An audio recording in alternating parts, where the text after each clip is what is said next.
Chapter 5, Frigid and Forlorn. As a member of the highly decorated U.S. Army's 36th Infantry Division, I was actually a replacement troop. The 36th, also known as the Lone Star Division, has a long and impressive record.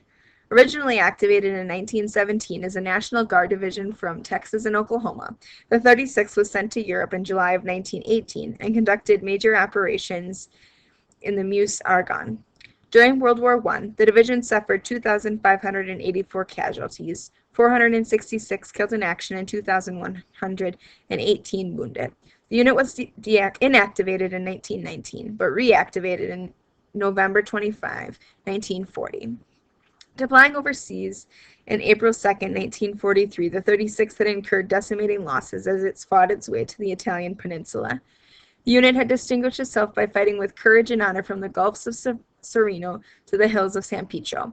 It was there that this Wisconsin farm boy would see his first taste of combat with this storied cowboy division. Assigned to resupply detail, I spent 3 weeks before Christmas 1943 in some of the most horrific and godforsaken working conditions of my life. I found myself actually longing for the days I spent shoveling manure on the farm, a task I found particularly repulsive as a teenager. Assigned to Company A, the 141st Infantry Regiment, I reluctantly became a demolitions expert turned mule skinner. Going on, my opinion of mules was that they were the meanest, most obstinate, and contrary animals God had ever created. My experience in Italy completely convinced me that I'd been putting them in an undeservedly favorable light, not that it was entirely the mules' fault given their orders. Our mission was to load the mules with as many supplies as possible and drive them, under cover of darkness, up Mount Longo and Mount San Pietro to resupply the American soldiers fighting there. This was not light duty. Our troops were locked in intense, brutal conflict with entrenched German soldiers who had replaced the vanquished Italian army. Many historians maintain that we would have had a much easier time of it if the Italian army had not been our foe instead of the Jerries.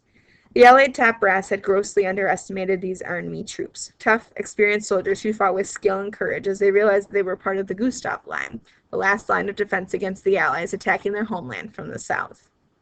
So up and down the treacherous paths we went, determinedly resupplying the troops under the most hazardous conditions. We sometimes had to literally push the mules up the mountainslide, slipping and sliding in mud and darkness, vacillating between the dangers of being captured or killed by the German soldiers or being kicked to death by ornery beasts of burden. Each time we reached the designated destination and unpacked the mules, I felt a relief and satisfaction, knowing I was enabling my comrades to fight on, perhaps bringing us 1 inch closer to victory in a joyous return trip home. Unfortunately, these good feelings were always short-lived. The descent back to base camp in daylight was fraught with a different, even more frightful danger. We could now see to make our way down the precarious mountain paths, but the Germans could see us too. Many men never made it back to camp, picked off by crack-shot enemy snipers just waiting for a lucky shot at an unsuspecting or careless target. To make matters worse, those of us arriving safely back at camp had no respite from the harsh conditions. Our tents were pitched in mud, and continued cold drizzle made sleeping almost impossible.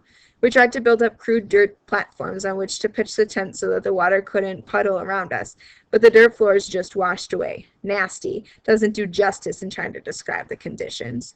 Our tents were wet, our blankets were wet, our clothes were wet. For 3 weeks, I spent most of my time shivering, unable to make any meaningful rest. Incidentally, all that time, I did not want to take off my boots, not because I thought that they would be stolen, but to take off your boots was to risk much swollen feet than getting your footwear back might be impossible. And to be without boots was to be dead.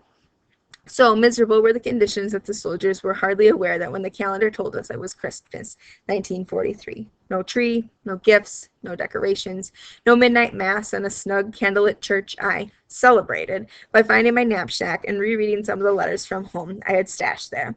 I looked at Elaine's picture for a long time that night, imagining what she would be doing and wondering if she would still be waiting for me if I somehow ever managed to make it back home.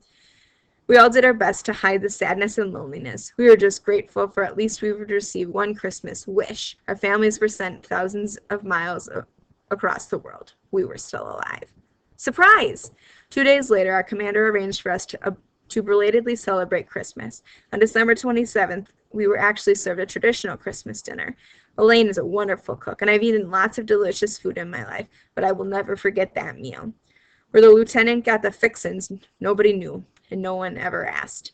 We just ate, appreciated the first real family-style dinner we had enjoyed in months. Looking back, I'm sure the commander envisioned what the next day would bring and wanted us to have this special treat, somewhat like the condemned man being served his favorite foods on his last day.